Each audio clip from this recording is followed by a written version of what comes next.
ክብር ሁሉ ለእግዚአብሔር ለአምላካችን ይሁን። እግዚአብሔር ይናገራል። ጉባኤው እንዳስተላለፈው የሰጠኝ የዕብራውያን መልእክት ምዕራፍ 13 ከቁጥር 7 እስከ 9 ያለውን አነብና ትንሽ ነገር ነግራችኋለሁ። ክብር ለኢየሱስ ይሁን። ዕብራውያን ምዕራፍ 13 ከቁጥር 7 ጀምሮ የእግዚአብሔርን ቃል የተናገሩላችሁን ዋኖቻችሁን አስቡ፣ የኑሯቸውን ፍሬ እየተመለከታችሁ በእምነታቸው ምሰሏቸው። ኢየሱስ ክርስቶስ ትናንትና ዛሬ እስከ ለዘላለም ያው ነው። ልዩ ልዩ አይነት በሆነ እንግዳ ትምህርት አትወሰዱ። ልባችሁ በጸጋ ቢጸና መልካም ነው እንጂ በመብል አይደለም። በዚህ የሚሰሩባት አልተጠቀሙምና ይላል። ይሄ የዕብራውያን ጻፊ እየነገረን ያለው የእግዚአብሔር ቃል የተናገሩላችሁን። እንግዲህ ክርስትና አንድ ቦታ የተበየደ አይደለም። በቅብብሎሽ እንደ ዱላ ቅብብል ተቀባብሎ የመጣ ነው። ጀማሪው አንድ ነው፣ ፍጻሜው አንድ ነው። ግን በጀማሪውና በፈጻሚው መካከል ዱላውን ይዘው የሚሮጡ ይሄንን ወንጌል የሚያገለግሉ በርካታ ሰዎች አሉ። ዋኖች ወይም አስተማሪዎች ተብለው የተቀመጡት። ስለዚህ በዚህ የመጽሐፍ ቅዱስ ክፍል የምንማረው ነገር ምንድን ነው? በመጀመሪያ የእግዚአብሔርን ቃል የተናገሩላችሁን አስቡ ነው የሚለው። ስለዚህ እኔ ዛሬ ትንሽ ዞር አድርጌ የእግዚአብሔር ቃል የተናገሩልንን እናስባቸዋለን። እሱን አስቡ። ከዛ ደግሞ በኑሯቸው ፍሬ እየተመለከታችሁ በእምነታቸው ምሰሏቸው ነው። አስቧቸውና ምሰሏቸው። እስቲ በሉት። አስቡና ምሰሉ በሉኝ እስቲ። አዎ፣ እነዚህ ዋኖች ተብለው የተቀመጡት በተለይ ምዕራፍ 11ን ስትመለከቱ ከምዕራፍ 11 ላይ በደንብ ጥቅልል አድርጎ የዕብራውያን ጻፊ ያስቀምጧቸዋል። ዋኖች የተባሉት መጽሐፍ ቅዱስ ያስቀመጣቸው የእምነት አባቶች አሉ። በጣም የሚገርም ምሳሌዎች አሉ። እኔና እናንተ የገባንበትን ይሄንን ትራክ የኖሩትና ያለፉት አባቶች ያሉበት የዕብራውያን ጻፊ በተለይ 12ኛው ምዕራፍ ላይ እንደ ደመና ነው የሚገልጣቸው። እንደ ደመና ብዙዎች ናቸው ብሎ የተቀመጡ ናቸው እና ዋኖቹን ምሰሉ።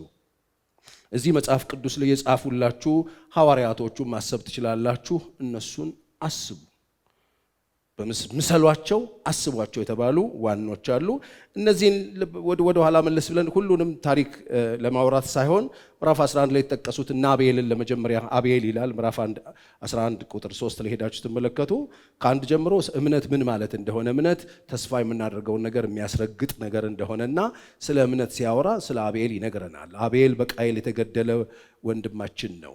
አቤል በቃየል የሞተ ቃየል ወንድሙ ደሙን ያፈሰሰበትና በእግዚአብሔር ፊት መስዋዕት አቅርቦ ተቀባይነት በማግኘቱ ምክንያት ደሙ የፈሰሰ። ግን የሚገርመው ነገር ደሙ እስካሁን ድረስ ይናገራል ይላል።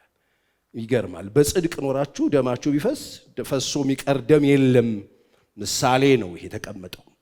አቤል ደሙ ፈሷል፣ እስካሁን ደሙ ይናገራል ይለናል የዕብራውያን ጸሐፊ።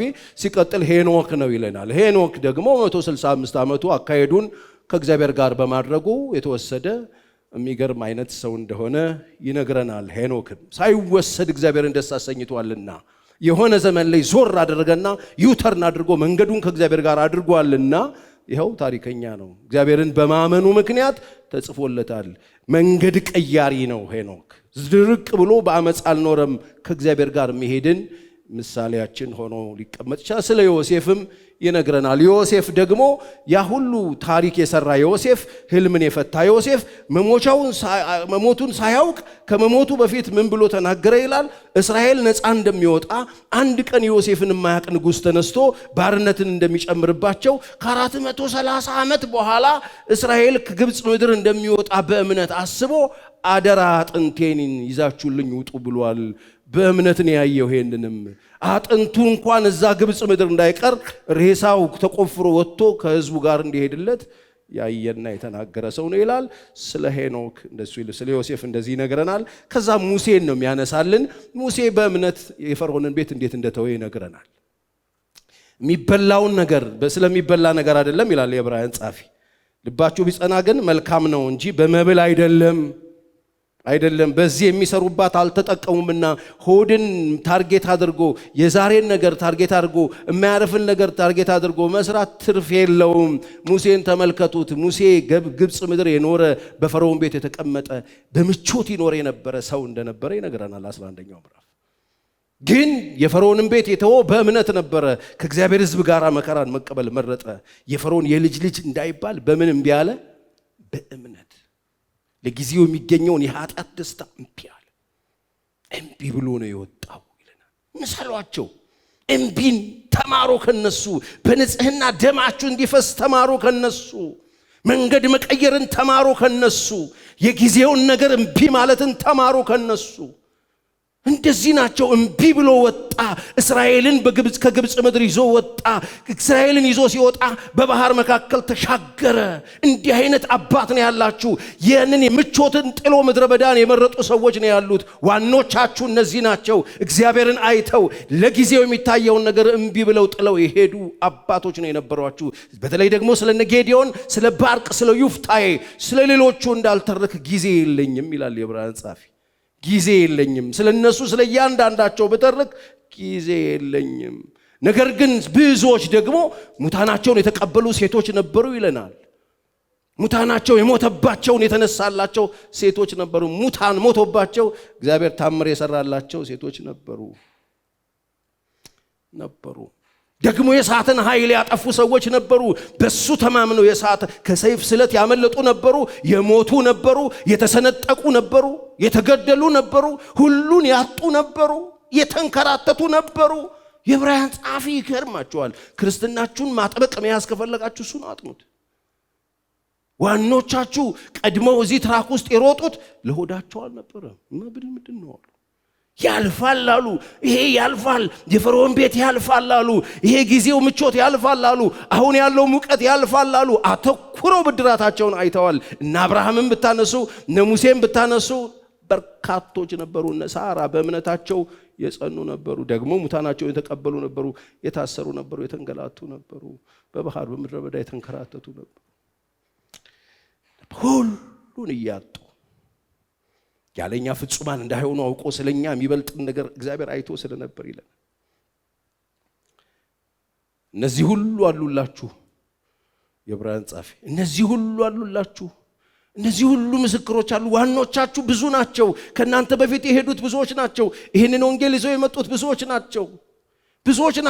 ያላቸውን ነገር ጥለው ቆሻሻ ብለው የመጡ እዚህ ውስጥ 13 14 መጽሐፍ የጻፉት ሁሉን ነገር የጣሉ ናቸው። ኢየሱስን ለማስቀደም ኢየሱስን ለማንሳት ያላቸውን ቆሻሻ ብለው ጥለው የወጡ ራሳቸውን አሳልፈው የሰጡለት ወንጌል እንደሆነ፣ አንገታቸው የተበጠሰበት እንደሆነ ይነግረናል። እሱ በኑሯቸው ምሰሏቸው። ፍሬያቸውን እያያችሁ እነሱን ምሰሉ። አስቧቸውና ምሰሏቸው። አስበን እንድንመስል ታዲያ በጣም ወሳኝ ነገር ይነግረናል። ቁጥር 8 ላይ ያለችው ቃል ቅድም ላሊ ጠቀሳት። ኢየሱስ ክርስቶስ ትናንትና ዛሬ እስከ ለዘላለም ያው ነው። ምን ማለት መሰላችሁ? ሌላ ምንም ነገር ቋሚ ነገር በምድር ላይ የለም። ምንም ነገር ቋሚ ነገር የለም። ሁሉም ነገር ይለዋወጣል። ቅድም እንደዘመር ነው ወሩም ለዓመት ዓመቱም ለምናምን ቀኑም ለሰዓት ብቻ እንዲህ እየተደረገ እየተሰጣጠ ሁሉም ነገር ይለዋወጣል። የማይለወጠው ጌታ ብቻ ነው። ሁሉም ነገር ይለወጣል። ኢየሱስ ክርስቶስ ብቻ ነው ትናንትናም ዛሬም ለዘላለም ያው ሆኖ የሚኖረው። ወገኖቼ ዛሬ ያላችሁበት ነገር ነገ አይኖርም። እመኑኝ፣ ሁሉም ነገር ይለዋወጣል። የማይለወጥ ነገር የለም። ምንም ቋሚ ነገር ስለሌለ ቋሚ መስሏችሁ እዛ ላይ እንዳትደገፉበት። ኢየሱስ ክርስቶስ ትናንትናም ዛሬም ለዘላለም ያው ነው። ሳይለወጥ የሚኖር አንድ ብቻ። ማን ነው እሱ? እሱ የሚሰራውን ያውቃል፣ የሚያደርገውን ያውቃል። ትናንትም ዛሬም ለዘላለም ያው የሆነ የኛን ነገ ምን ይለዋል? ያውቀዋል። ስለሚያውቀው ነው እኮ ማቴዎስ 6 ላይ መጥቶ ለነገ አትጨነቁ፣ እሱ ትናንትናም ነገም አለ፣ የዘላለም ጌታ ነው። ምን እንበላለን ምን እንጠጣለን ብላችሁ አትጨነቁ ይላል። ለምን ሲባል ያውቀዋል እሱ። ነገ ይዞባችሁ ይመጣው ክፋት ነው። ነገ ይዞባችሁ ይመጣው ከኔ የሚለያችሁ መከራ ነው፣ ማዕበል ነው፣ ወጀብ ነው፣ ንፋስ ነው፣ ጠራርጎ የሚወስዳችሁ ነው። እሱን ተውት፣ ይልቅ እኔን ተማመኑብኝ እኮ ነው እያለ ያለ። ኢየሱስ ብቻውን ለዘላለም ይኖራል። እስቲ በደንብ አሜን በሉ። ለዚህ ነው ሰዎች ሳይነዋወጡ ተረጋግተው ደስተኛ ሆነው እንዲኖሩ ይሻል ጌታ። እግዚአብሔር ቤት ስትሰበሰቡ፣ እግዚአብሔር ቤት ስትመጡ፣ እንደዚህ በቃሉ ማዕድ ፊት ስትቀመጡ የእግዚአብሔር ሐሳብ፣ የእግዚአብሔር ፈቃድ፣ የእግዚአብሔር ዓላማ ሳትነዋወጡ ጸንታችሁ እንድትቆሙለት እንድትተማመኑበት ይፈልጋል። የሚፈልገው እሱን ነው፣ ተማምናችሁበት እንድትቆሙ። ለዚህ ነው በእግዚአብሔር የተወደደ ይላል መጽሐፍ፣ በእግዚአብሔር የተወደደ በእርሱ ዘንድ ተማምኖ ይኖራል። ይፈልገዋል ጌታ እንድትተማመኑበት። እግዚአብሔር ቤት መታችሁ የምታዩቸው ነገሮች ቋሚ መስለዋችሁ እግዚአብሔርን ባለመስማት ጆሮአችሁ ተደፍኖ በሚለዋወጡት ነገር ላይ ስትናወዙ ማየት የእግዚአብሔር ፈቃድ አይደለም። የእግዚአብሔር ፈቃድ የምታዩቸው ነገሮች በሙሉ፣ የምትዳስሷቸው ነገሮች በሙሉ፣ የሰማቻቸው ነገሮች በሙሉ፣ የምትነኳቸው ነገሮች በሙሉ እነሱ እንደሚያልፉ አውቃችሁ የማያልፈውን እርሱን እንድታዩት ይፈልጋል። ሐሳቡ እሱ ነው። እሱን እንድታቆለት ይፈልጋል። ምንድነው እየሆነ ያለው ቤታችሁ ውስጥ? ምንድነው እየሆነ ያለው መንገዳችሁ ላይ? ምንድነው እየሆነ ያለው በትዳራችሁ? ምንድነው እየሆነ ያለው በስራችሁ? ምንድነው እየሆነ ያለው በሀገራችሁ? ቋሚ አይደለም፣ ያልፋል። አሜን አትሉ? ቋሚ ነገር የለም። ቁርጣችሁን ወቁ። የለም ቋሚ ነገር የለም። ቋሚ መከራ የለም። ቋሚ ደስታ የለም። ቋሚ ጤና የለም። ቋሚ ሳቅ የለም። የለም የለም። የምታዩት ነገር በሙሉ ተለዋዋጭ፣ የማይለወጠው ትናንትና ዛሬም ለዘላለም ሕያው ሆኖ የሚኖረው ኢየሱስ ክርስቶስ ብቻ። እስቲ ኢየሱስ ክርስቶስ በሉ። ትናንትናም ዛሬም ለዘላለም ሕያው ነው። በቃ እሱ ላይ ተደገፉ። የማይለዋወጥ ባየው የማይለዋወጠው እሱ። እኔ ሕያው ምስክር ነኝ። በዚች አጭሯ የአገልግሎት ዘመኔ ያየሁት እሱ። አሜን።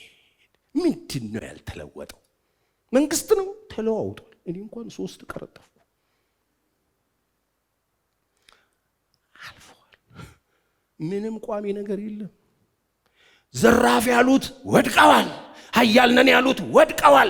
ትናንት ባላባት የነበሩ ወድቀዋል። ትናንት ኃያላን የነበሩት ትልልቅ የነበሩት ወድቀዋል። ትናንት ጎረምሳ የነበሩት አርጅተዋል። ትናንት ቆንጆ የነበሩት የሉም። ትናንት ትልቅ የነበረ ትንሽ ሆኗል። ትናንት ኃያል የነበረ ዛሬ ደካማ ሆኗል። ትናንት አዲስ የነበረ ዛሬ አሮጌ ሆኗል። ትናንት ያስመረቅነው ዛሬ ፈርሷል። ምንም ነገር ቋሚ የለም ወገኔ። ኢየሱስ ክርስቶስ ብቻውን ለዘላለም ሕያው ሆኖ ይኖራል። እንዳትተማመኑበት። ምን ቆመ እናንተ ቤት?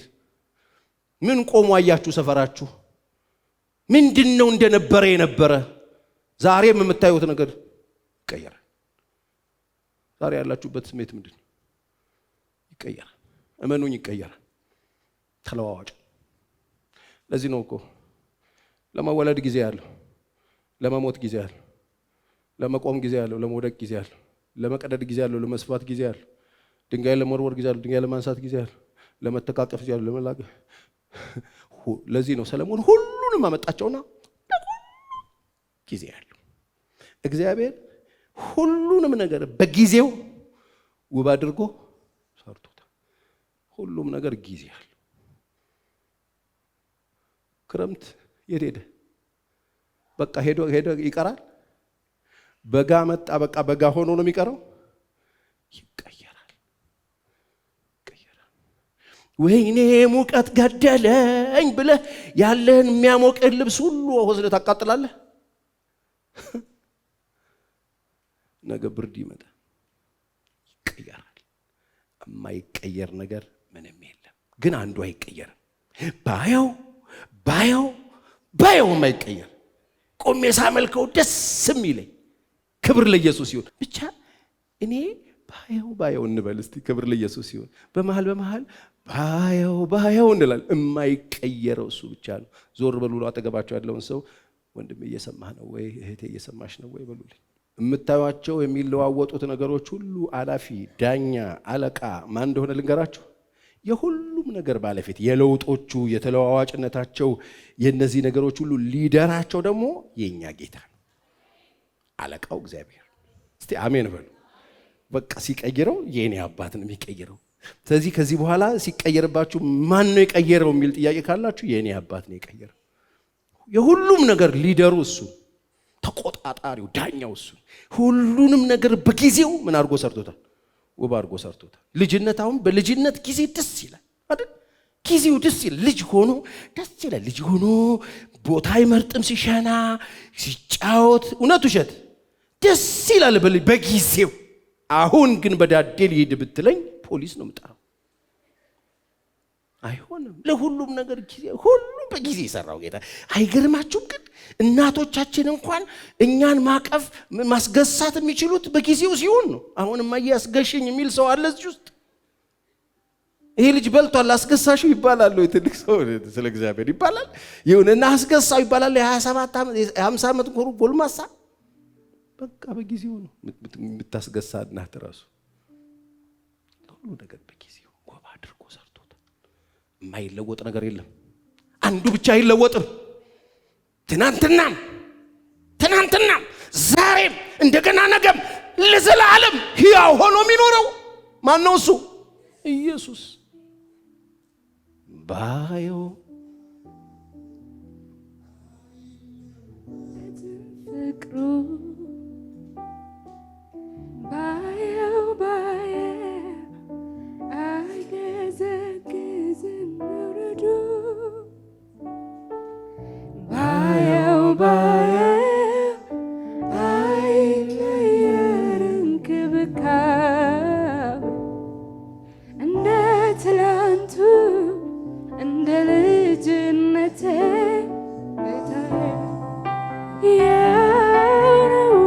የሚገርም ነገር ነው። ሰምታችሁታል? ይሄ እንክብካቤው ራሱ አይቀየርም። እናትህ ቆይ እንደ ልጅነት አሁን ይንከባከበዋል። ጌታስ አሁንም እንደ ልጅ ነው የሚንከባከብ። አሁንም ልጁ ነህ። ክብር ለእግዚአብሔር ይሁን። ትናንትናም ዛሬም ለዘላለም እኛን እንደ ልጅ የሚንከባከብ እኮ አንድ ብቻ ነው። ምንድነው እየነገርከን ያለው አንተ የዕብራውያን ጸሐፊ? ሁሉም ነገር ይቀያየራል፣ ሁሉም ነገር ይለዋወጣል፣ ባህሪው ይቀየራል፣ ነገሩ ይቀየራል፣ ሃንድል የሚያደርግበት መንገድ ሜቶዶቹ ይቀየራሉ። የማይቀየረው አንድ ብቻ ነው። እሱም ትናንትናም ዛሬም ለዘላለም ሕያው የሆነ ኢየሱስ ብቻ። ሁሉም ይቀየራል። የምታዩት ይቀየራል። አሜን በሉኝ። የነካችሁት ይቀየራል። ያላችሁበት ሁኔታ ይቀየራል። እመኑኝ ይቀየራል። ያላችሁበት እድሜ፣ አሁን ያላችሁበት ኮንዲሽን ይቀየራል። ያላችሁበት ወቅታዊ አቋም እንደነበረ ይቀጥል። ወጣቶች ይቀየራል። ወጣትነት አይበየድም። ልጅነት አይበየድም። ቢሆን ደስ ይለኝ ነበር። አንዳንዴ ልጆቼ አባቴ በቃ ድጋሚ ውለደን ይላሉ። ትንሽ ልጅ ሲያዩ ማሚና ባቢ እኔም ባገኝ ደስ ይለኝ ነበር።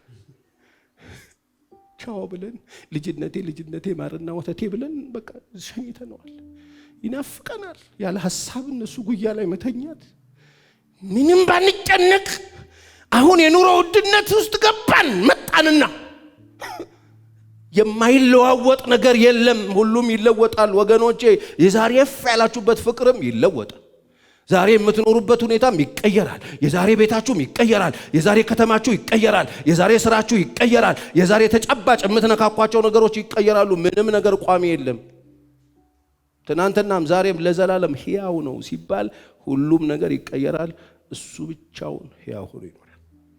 እስቲ አሜን። እየሆነ ያለው አሁን ጥሩ ቢሆንም መጥፎ ቢሆንም ለውጥ የለውም። ሁለቱም ይቀየራል። አሁን ያላችሁበት ሁኔታ ጥሩ ነው፣ የኔ በጣም ጥሩ ነው የምትሉም፣ አሁን ያለውበት ሁኔታ የኔ መጥፎ ነው የምትሉም፣ ክረምትና በጋ ላይ ነው ያላችሁት። በጋም ይቀየራል፣ ክረምትም ይቀየራል። ልዩነት የለውም። ምንድነው የምትነግረን? ልዩነት የለውም። መጥፎ ነገር ላይም ሆናችሁ ጥሩም ነገር ላይ ሆናችሁ ልዩነት የለውም። ሁለቱም ይቀየራል። የማይቀየረው ኢየሱስ ብቻ። ዛሬ የምር አይናችሁ ተከፍቶ እሱን አይታችሁ እሱን ዳሳችሁ እሱን ነክታችሁ እሱን ታምናችሁ በሱ ተደግፋችሁ መውጣት ካልቻላችሁ የምትተማመኑበት ነገር ይዟችሁ ነው ገደል የሚገባ። ጥሩም መጥፎም አብሮ በጋራ ምን ያደርጋሉ? ይቀየራሉ። ጥሩም ነገር ላይ ኑሩ፣ መጥፎም ነገር ላይ ሆኖ ሁለቱም ለውጥ የለው። እግዚአብሔር ቤት መጣችሁ ጥሩም ነገር ላይ ያላችሁ ሰዎች በጣም አሪፍ ነው የእናንተ ቋሚ ነው ልንላችሁ አንችልም። መጥፎም ነገር ላይ ያላችሁ ሰዎች በጣም መጥፎ ነገር ላይ ነው ያላችሁት የእናንተም ቋሚ ነው ልላችሁ አልችልም። መወለድ ላይ ያሉ ሰዎችም መሞትም ላይ ያሉ ሰዎችም ሁለቱም ቦታው መቀየራቸው አይቀር። ይሄ መጽሐፍ ነው እንደሱ የሚል። ለሁሉም ነገር ምን አለው?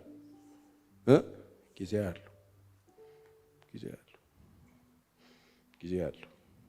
ሁለቱም ይቀየራል። ምን እንድትነግረን ነው ፓስተር ቸሪ? በቃ ወቅቱ ነው ዋቃውና ለፍ።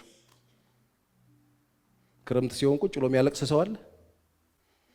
በጋ ሲሆን በጣም የሚደልቅ ሰው አለ?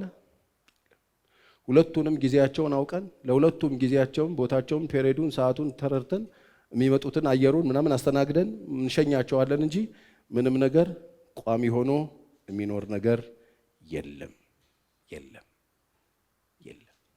ምን ላይ ናችሁ? ቼክ አድርጉት። ይቀየራል እንዴ ፓስተር ጀሪ? ይሄ ይቀየራል? አዎ። እንዴት?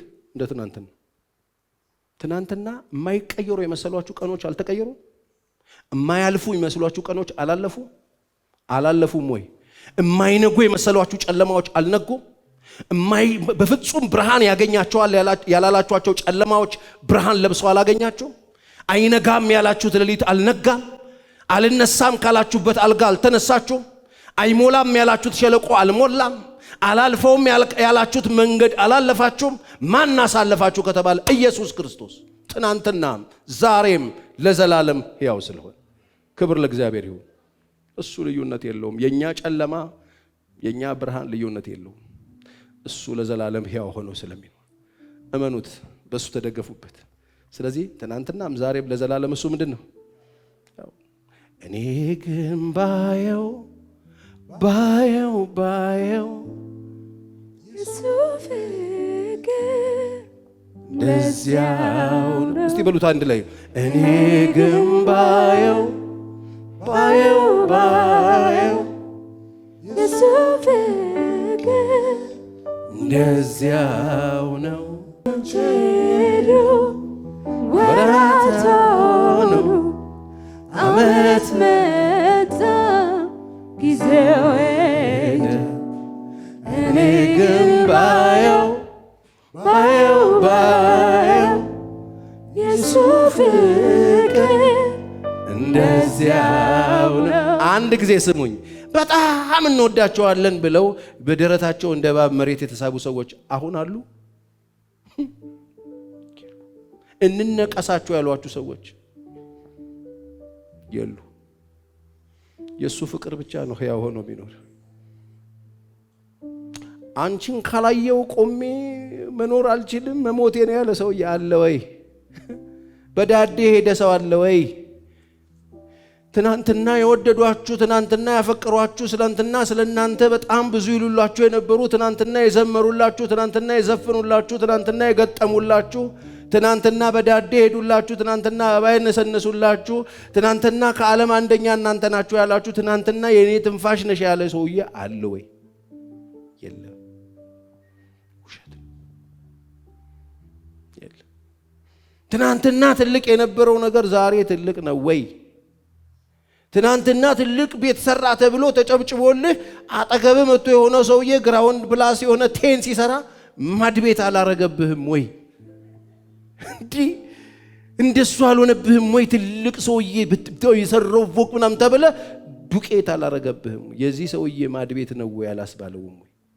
ይኸውላችሁ ምንም ነገር እንደነበረ ሆኖ አይቀጥልም። ፍቅሩም ይቀየራል። በምድር ላይ የምታዩቸውን ነገሮች ተማምናችሁ እንዳተኙባቸው። ዛሬ እዚህ ጋር የመጣሁት በዚህ መንፈስ በዚህ እግዚአብሔር በሰጠኝ እግዚአብሔር ቃል ቆሜ ይሄንን እውነት ልነግራችሁ ነው። ሁሉም ነገር እንደነበረ አይቀጥል። እንደነበረ የሚቀጥል ነገር የለም። ወቅቱን ወቁትና ለሁሉም ነገር ጊዜ ያለው ጊዜውን ወቁትና የምታቅፉት ሰው ካለ ቀፉት፣ የምትረዱት ሰው ካለ እርዱት፣ የምታግዙት ሰው ካለ አግዙት፣ የምትነግሩት ሰው ካለ ንገሩት። ነገ የለም። ወላጆች ያሏችሁ ሰዎች ሂዱና ወላጆቻችሁን እቀፏቸው፣ ማድረግ ያለባችሁን አድርጉላቸው። እህቶች ያሏችሁ፣ ወንድሞች ያሏችሁ፣ ጓደኛ ያላችሁ፣ ሚስት ያላችሁ፣ ባል ያላችሁ፣ ስራ ያላችሁ፣ ሁሉም ነገር እንደሚያልፍ እያወቃችሁ አድርጉት። ምንም ነገር ቋሚ የለም። ነገ ጠዋት የለም። አሁን እንደውም ጥሩ ማሳያ ያለን እኛ ሀገር እኮ ብዙ ነገር አለ። ምክንያቱም ጠዋት ያየነው ከሰዓት የማይኖርበት ሀገር ላይ ነው ያላችሁ። ስለዚህ እዚህም እዛም ሆናችሁ የምትሰሙ ምንም ነገር ቋሚ አይሆንም። ምንም ነገር ቋሚ ነገር የለም። ስልጣን ቢሆን ይሻራል፣ ማዕረግ ቢሆን ይሻራል። ትናንትና ተሹመው ጥብስ የጋበዙን ሰዎች ዛሬ ተሽረው ቴክስት ልከውልን፣ ትናንትና ትልቅ ሆነው የሆነ ቦታ የገቡ ሰዎች ዛሬ ወጥተው ተሳዳጅ ሆነዋል። ትናንትና አሳዳጅ የነበር ዛሬ ተሳዳጅ ሆነዋል። እውነት ውሸት? ትናንትና አስፈላጊ የነበረው ሰው ተፈላጊ ሆኗል ዛሬ። በጣም እኮ የሚገርም ሁሉም ነገር ያልፋል። ኢየሱስ ክርስቶስ ብቻ ትናንትና ዛሬም ለዘላለም ሕያው ነው። እኔ በደርግ ጊዜ ኢየሱስን የሚያመልኩ ሰዎች ሲሰደዱ ትዝ ይለኛል፣ ሲመቱ ትዝ ይለኛል፣ ቤተክርስቲያን ስትዘጋ ትዝ ይለኛል። እኔ የምኖርበት አካባቢ አንዱ አጥቢያ ቤተክርስቲያን ተዘግቶ እሱ ቤተክርስቲያን ጣቢያ ሆኖ ትዝ ይለኛል። ማጎሪያ ሆኖ እስረኞች የሚታሰሩበት ሆኖ አንደኛው ቤተክርስቲያን ቀጠና ሁለት ሙሉ ወንጌል ክበብ ሆኖ ትዝ ይለኛል። ቢራ ድራፍት መሸጫ ሆኖ ተወስዶ በመንግስት የሚገርመው ነገር የወሰዱት ጎጆ ቤት ሰርተው ድራፍት የጠጡት ሰዎቹ የሉም። ያ ሁኔታ ተቀይሯል። መንግስቱም የለም። ኢየሱስ ግን አለ። እነዛ ሰዎች ወስደው አጥቢያ ቤተክርስቲያንን ዘግተዋት ወስደዋት ዘማሪውን ከዛ አስወጥተው ጠራርገው እነዚህ ልቅቃሚዎች ከዝንዴ ጋር የገባችሁ ብሎ ያባረሩ። ከዛ ደግሞ እዛ ውስጥ ወስረው በጣም ብዙ ወጣትን ያጎሩ፣ ብዙዎችን ወስደው የማገዱ፣ ብዙዎችን ወስደው ያሰሩ፣ ያንገላቱ፣ ብዙዎችን ያስለቀሱ በሙሉ ተጠራርገው የሉም። ኢየሱስ ግን አለ። ሁሉም ያልፋል። ኢየሱስ ብቻውን ለዘላለም ሕያው ሆኖ ይኖራል። አንድ ጥቅስ ልጨምርላችሁ። አንደኛ ዮሐንስ ምዕራፍ 5:4 ይሄንን አሁን ያልኳችሁን እውነት ይዛችሁ የምትሞረከዙበትና የምትቆሙበት አሁን ያልኳችሁ የሚሰራው ኢየሱስ ክርስቶስ ትናንትናም ዛሬም ለዘላለም ሕያው ነው ብለው የሚኖሩ ሰዎች የሚቆሙበትን የሚጸኑበትን መሰረታዊ የእግዚአብሔር ቃል እውነት ይሄ ጥቅስ ነው። ይሄ ጥቅስ ካልገባችሁ አሁን የምነግረው ነገር የእናንተን አይወክልም። ከእግዚአብሔር የተወለደ አሁን የነገርኳችሁ በኮንፊደንስ የሚወጣና የሚገባ ማን ነው ካላችሁኝ፣ ዮሐንስ ወንጌል ምዕራፍ 1:12 ለተቀበሉት ሁሉ ግን በስሙ ለሚያምኑት ለነዚህ የእግዚአብሔር ልጆች የሆኑ ዘንድ ምን ሰጥቷቸዋል? ስልጣን ሰጥቷቸዋል። እነሱ ከእግዚአብሔር ተወለዱ እንጂ ከደም ወይ ከስጋ ፈቃድ ወይንም ከወንድ ፈቃድ አልተወለዱም አለ። እነማን ናቸው እነሱ ሲባል ኢየሱስ ክርስቶስን የተቀበሉት በስሙ ደግሞ ያመኑ ሰዎች። እዚህ ቤት የተቀበለውና ያመነ ሰው አለ? እስቲ አጨብጭቡ ለእግዚአብሔር ክብር ልስማችሁ። ክብር ለእግዚአብሔር ይሁን። እንግዲያው እናንተ ከሆናችሁ ከተቀበላችሁት የእግዚአብሔር ልጆች ሆናችኋል። ከእግዚአብሔር የተወለደ ደግሞ ይላል አንደኛ ዮሐንስ 5:4 ሁሉ ዓለምን ምን ይላል? ያሸንፋልና። ዓለምንም የሚያሸንፈው ምናችሁ ነው? እምነታችሁ ነው። ምንድነው እምነታችን? ክርስቶስ ሁሉንም ሰርቶ ጨርሶልናል። በክርስቶስ ኢየሱስ የተደረገው ነገር ላይ እኛ ተደግፈናል። ከእግዚአብሔር ተወልደናል። ከእግዚአብሔር ስለተወለድን ይቺ ዓለም ላይ የሚመጣውን ነገር በሙሉ እናሸንፈዋለን። ክረምቱን እናሸንፈዋለን፣ በጋውንም ሲመጣ እናሸንፈዋለን። ክረምቱን በጃኬት እናሸንፈዋለን፣ በጋውን በቲሸርት እንደምናሸንፈው ማለት ነው። የሚመጣውን መከራና ጨለማውንም ችግሩንም ከአባቶቻችን በወረስነው መንገድ ሁሉ ንቀን ለሆዳችን ሳይሆን ለእምነታችን ጸንተን ቆመን እናሸንፈዋለን። ኢየሱስ ጌታ ነው። ዓለምን የሚያሸንፈው እምነታችሁ። ከእግዚአብሔር የተወለደ ሁሉ ዓለምን ምን ያደርጋል? ያሸንፋል። ዓለም ላይ ያለ ነገር በሙሉ ወገኖቼ ላይ ያሸንፋችሁ ነው የመጣው። እሱ ማሸነፍ የምትችሉት ከእግዚአብሔር ከተወለዳችሁ ነው። ከእግዚአብሔር ከተወለዳችሁ ደግሞ የምትኖሩት በእምነታችሁ ነው። የሚያኖራችሁ እምነት ነው። ችግር የለም አላለም። እምነታችሁ ነው። እምነታችሁን እናድርገው። እምነታችንን ይዘን ስንኖር ማሳለፉ ችግሮች አሉ ወይ? ታዲያስ ምስክሮቹ መካከል አንዱ ሙሴ ነው። እምቢ ብሎ ሆዱን እምቢ ብሎ ጊዜያዊ ደስታን እምቢ ብሎ ከወጣ በኋላ መንገድ ላይ የገጠመው ዘጸአት 14 ላይ ሄዳችሁ ስትመለከቱ ከህዝቡን ይዞ ሲወጣ የገጠመው እኮ ቀይ ባህር ነው። ቀይ ባህርን በምን አሸነፈ ካላችሁኝ፣ በእምነቱ አሸነፈ። መንገድ ላይ አላስኬድ ብሎት ከእግዚአብሔር ጋር ጸንቶ ይዞ ይምቢ ብሎ እግዚአብሔርን ብድራቱን ትኩር ብሎ አይቶ ጌታን አይቶ ክርስቶስን ተመልክቶ ይለናል መጽሐፍ።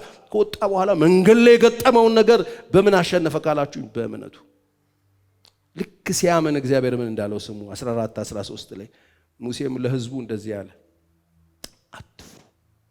እኔም ዛሬ እንደዚህ ነው ብላችሁ ጌታን አምናችሁ ተደግፋችሁ ከወጣችሁ በኋላ መንገድ ላይ የሆነ ነገር የገጠማችሁ ሰዎች ኢየሱስ ክርስቶስ ትናንትናም ዛሬም ለዘላለም ሕያው ነው ብላችሁ ታምናችሁበት ከወጣችሁ በኋላ የገጠማችሁ ችግር ካለ እመኑኝ ዛሬ የምታዩት የሚገርም እኮ ነው። ሙሴ ይሄንን ትምህርት የተማረን እኮ ይመስልም ምንድነው ብለው ዛሬ የምታዩቸውን ግብፃውያን እስከ መቼ? ለዘላለም። ወገኖቼ ልክ ልጅነታችሁ ለዘላለም እንደማታዩት ማለት ነው። ሕፃንነታችሁ ለዘላለም አታዩት፣ ሸኝታችሁታል። ለዘላለም አታዩትም። ስለማታዩት ነው ፎቶ አንስተው ቁጭ ያደርጉላችሁ። ለዘላለም ነው እኮ አልኳችሁ። ዛሬ የምታዩቸውን ለዘላለም አታዩቸውም። ለዘላለም አታዩቸውም። ቁሙ። ዛሬ ለእናንተ የማደርጋትን የማንን? የእግዚአብሔርን ማዳን እዩዋል። ወገኖቼ ዛሬ የምታዩትን ለዘላለም አታዩት፣ ትሰናበቱታላችሁ። እስቲ የሰማኝ አሜን ይበለኝ። ስለዚህ የገጠማችሁን ነገር ዘላለማዊ አድርጎ የማላዘን አባዜ በኢየሱስ ስም የተሰበረ ይሁን። ይህ የገጠማችሁን ነገር የዘላለም አድርጎ የማሰብ ችግር በኢየሱስ ስም የተመታ ይሁን። እስቲ በደንብ አሜን በሉኝ። ዛሬ ያላችሁበት ችግር ክፉ ነገር በሙሉ አታዩትም፣ ድጋሚ ያሳልፈዋል። ጌታ ያጠፋኛል ያላችሁት ይጠፋና ትሻገራላችሁ። ነገርኳችሁ። ይሄን ወንጌል ለማጥፋት ያልተነሱ የሉም በዚህ ዓለም ላይ። እነሱ ሁሉም ጠፍተዋል። ይሄው ዛሬ አለ። አይገርማችሁ? እነሱ ይጠፋሉ፣ እሱ ግን ለዘላለም ሕያው ሆኖ ይኖራል። ኢየሱስ ክርስቶስ ትናንትናም ዛሬም እስከ መቼ? ለዘላለም ሕያው ሆኖ ይኖራል።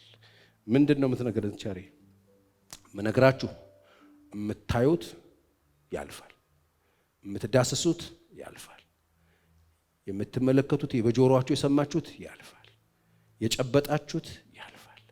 ሁሉም ነገር ጊዜውን ጠብቆ ኃላፊ ነው። የማያልፈው ለዘላለም የሚኖረው ኢየሱስ ነው። ዛሬ በሚያልፈውን ነገር በጣም ትኩረት ሰጥታችሁ የማያልፈውን እንደ ነገሩ የያዛችሁ ሰዎች ወደ ልብ ተመለሱ፣ ወደ ልባችሁ ተመለሱ። እኔ ግን ባየው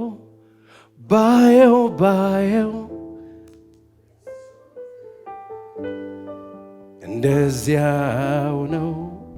እኔ ግን ባየው የእርሱ ፍቅር እንደዚያው ነው። እኔ ግን ባየው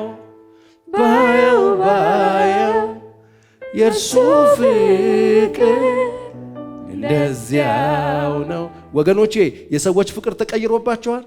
የሰዎች ፍቅር እንደነገሩ ሆኗል። ፊት ተቀይሮባቸዋል። ፊት ተለውጦባቸዋል። የምታዩት ነገር ደባሪ ሆኖባቸዋል። የትናንትናው ፈገግታ ጠፍቷል። የትናንትናው አቀባበል ተቀይሯል። የትናንትናው አፕሮች ዛሬ ተቀይሯል። የትናንትናው ንግግር ቁልምጫ ስም ተቀይሯል። የኢየሱስ አልተቀየረም። እስቲ አሜን በሉ። ትናንትናም ዛሬም ለዘላለም ሕያው ነው። የወደዳቸውን እስከ መጨረሻው ወደዳቸው ይላል። ኢየሱስ ይባረክ። የወደዳቸውን እስከ መጨረሻ ወደዳቸው። አንድ ፍቅር ያለው የማይለወጥ ፍቅር ያለው ኢየሱስ ብቻ ነው። ሳሌ በሚለዋወጡ ፍቅር ልባችሁ የተሰበረ፣ ትናንትና በቁልምጫ ጠርተዋችሁ ዛሬ ሴትዮ የተባላችሁ፣ ትናንትና ሃኒ ተብላችሁ ዛሬ ጅቦ የተባላችሁ እናንተ ሰዎች ለእናንተ ነው የቆምኩት። ጌታ ፍቅሩ አልተቀየረም። ትናንትና የነበረ አክብሮት ወርዶ ዛሬ በንቀት የምትታዩ ሰዎች አይዟችሁ። ዛሬም የሚያከብራችሁ፣ ነገም የሚያከብራችሁ፣ ለዘላለም የሚያከብራችሁ ጌታ አለ።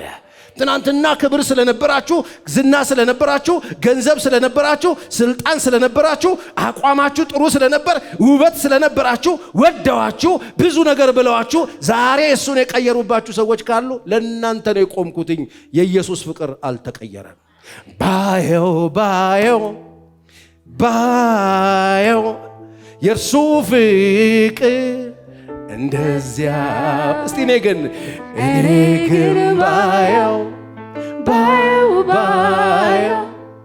የእርሱ ፍቅር እንደዚያ ኢየሱስ ወዶሻል። አልተለወጠም። ታስታውሳላችሁ ያዕቆብ ከፋው። አጎት አለኝ ብሎ ነው የወጣው ከቤት።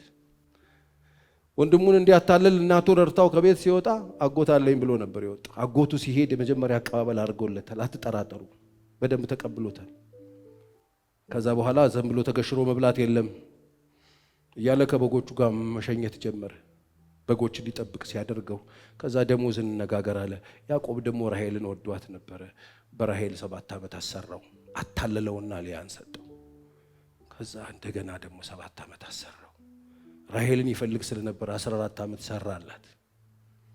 ብቻ እንደነገሩ አረገው። በጣም አስጨነቀው። የቀሩትን 6 ዓመቶች ደግሞ እንደገና እግዚአብሔር ዊዝደም ሰጥቶት በጎቹን ምርኮ አድርጎ ከሰጠው በኋላ ምን ይላል መጽሐፍ ቅዱስ? ያጎቱ ፊት እንደ ቀድሞ አልነበረም ይላል። ተቀየረበት። ወገኖቼ የተቀየሩባችሁ ሰዎች አሉ። በተለይ ቀና ስትሉ ታውቃላችሁ። አንዳንድ ሰዎች በጣም ዱቄት ስትሆኑ ነው ከእናንተ ጋር መሆን የሚፈልጉት። አልታዘባችሁትም? ያዕቆብ ምንም ባልነበረው ጊዜ፣ የቤቱ ባሪያ በነበረ ጊዜ ሰውየው እየሳቀ ነው የኖረው። አገልጋዩ በነበረ ጊዜ እየሳቀ ነው የኖረው። ልጆቹን ከላዩ ላይ እስኪወስድለት ድረስ እያሳቀ ነው። ያዕቆብ መኖር ጀምሮ በ6 ዓመት እነዛን የለውዝ በትሮች ልጦ ደሞዝ ወደ ህይወቱ መጥቶ ሰውየው መኖር ሲጀምር ፊቱ ተቀየረ ይላል። ይገርማል። የአንዳንድ ሰዎች ለውጥ ጥሩ ስትሆኑ የሚቀየሩ ሰዎች አሉ። ጥሩ ስትለብሱ፣ ጥሩ ስትኖሩ፣ የሆነ ጥሩ ስትሆኑ ወዛቸው ሲቀየር ደማቸው የሚፈላ ሰዎች አሉ። ፊታቸው የሚቀየር ሰዎች አሉ። ደስ የማይላቸው ሰዎች አሉ። እግዚአብሔር ግን አይቀየር። ስትቆሙ፣ እንጀራ ስትበሉ፣ ከልመና ስትወጡ ፊታቸው የሚቀየር ሰዎች እነሱ ደስ የሚላቸው እናንተ ስታኩን የምታኩበትን በትር እያቀበሉ በዚህ በኩልም መከክ እያሉ ህይወታችሁ ሲቀየር፣ ነገራችሁ ሲቀየር ደስ አይላቸው። የእናንተ ችግር ተቀይሮ ስትስቁ ደስ የሚለው አንድ ብቻ፣ ትናንትናም ዛሬም ለዘላለም ሕያው የሆነው ኢየሱስ። አይገርማችሁ? 38 ዓመት ሰውየው ሲያክ የሚያገላብጠው የሚፈልግ ሰው የቆሰ 38 ዓመት እኮ ነው የተኛው። 38 ዓመት መተኛት ባለሙያዎች ያውቃሉ። በአንድ ጎን ስተኛ ተገሽልጠ ነው ቁጭ ምት 38 ዓመት የተኛ ሰው ከ38 ዓመት መኝታ ልመና ውስጥ መጥቶ ኢየሱስ በቀንበሩን ሰብሮ ያደግ ጌታ ትናንትናም ዛሬም ለዘላለም ይሃው የሆነው ተነስ ብሎ አልጋውን አሸክሞት ሲሄድ ተደበሩ ሰዎች። ደበራቸው ሰዎች። እንዴት በሰንበት ይላሉ? የሆነ ሚዘውት የሚመጡት ነገር ምክንያታ የሰውየው መነሳት እንዴት አያስደስትህ? የሰውየው ለውጥ እንዴት አያስደስትም? የሰውየው ታሪክ መቀየር፣ አድራሻ መቀየር፣ መነሳት እንዴት ደስ አይልህም? ይሄውላችሁ ኢየሱስ ብቻ ነው ስትነሱ ደስ የሚለው። ኢየሱስ ነው ከምትታወቁበት ምልክት ከሆነባችሁ በሽታ ስትፈወሱ ደስ የሚለው። ቀንበራችሁ ተሰብሮ ታሪካችሁ ተለውጦ አመዳችሁ ተራግፎ አድራሻችሁ ሲቀየር ብዙዎች ሊደበሩ ይችላሉ። ኢየሱስ ግን ደስ ይለዋል። ትናንትናም ዛሬም ለዘላለም ሕያው።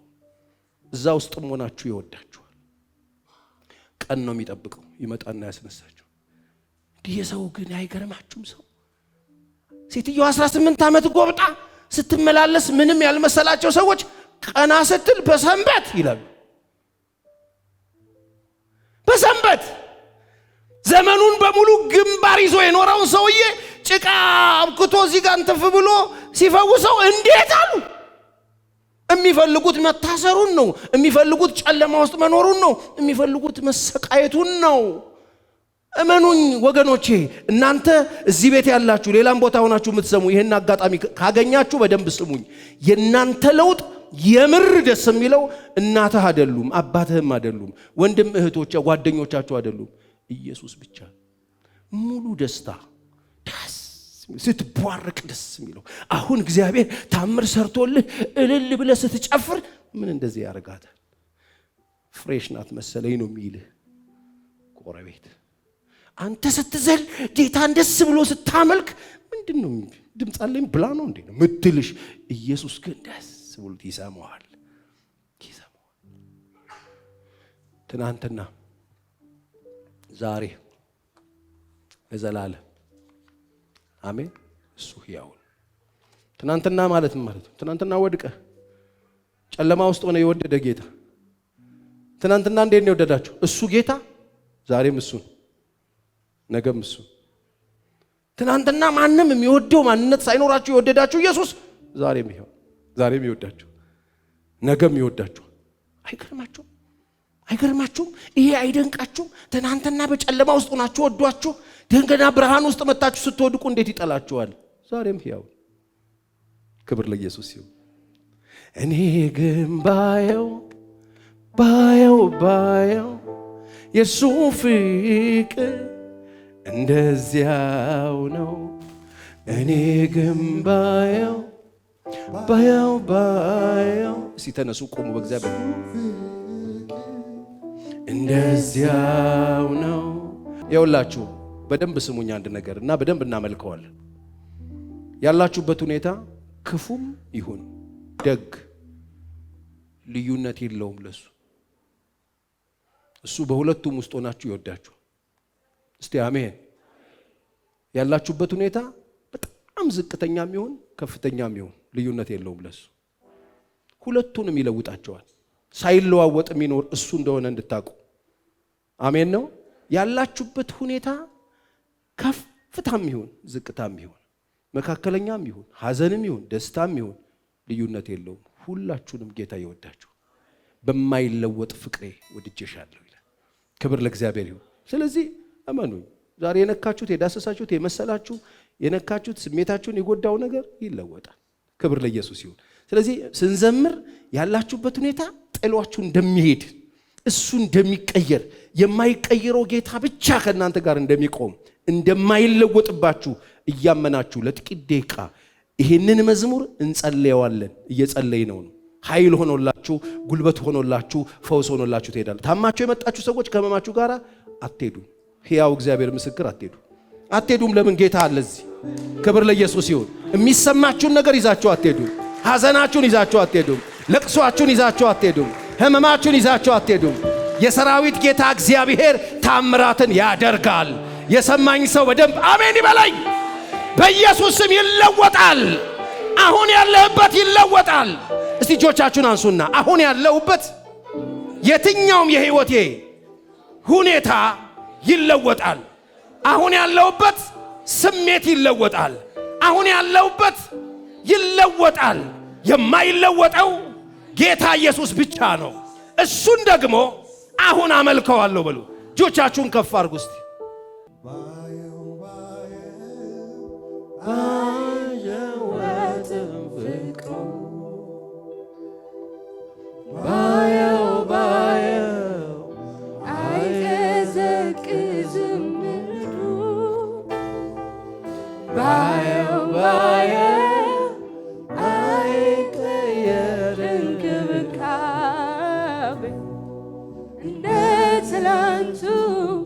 እንደ ልጅነቴ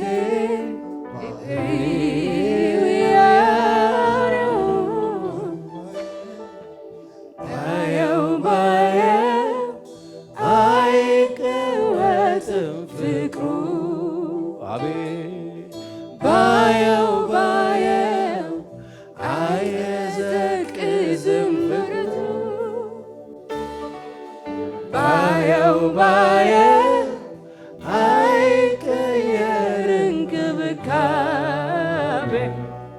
እንደ ትላንቱ እንደ ልጅነቴ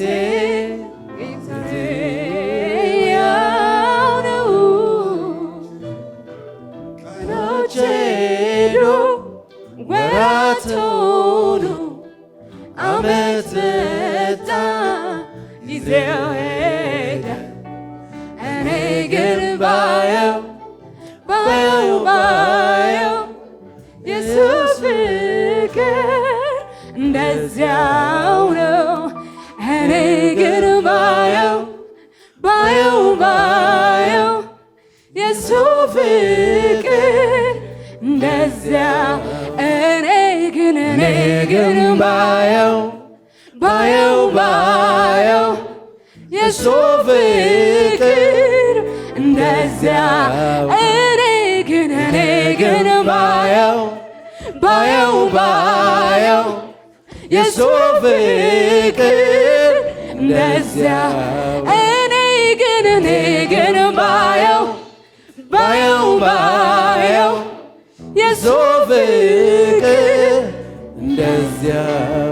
ይኸውላችሁ እግዚአብሔር መንፈስ ምንም ቋሚ ነገር በሕይወቴ ውስጥ አጣው። ዛሬ በብዙ ተስፋ መቁረጥ ውስጥ አለው። ዛሬ ሳኩኝ ስል ጠዋት አለቅሳለሁ፣ ተነሳው ስል ወድቃለሁ። ግራ ገባኝ።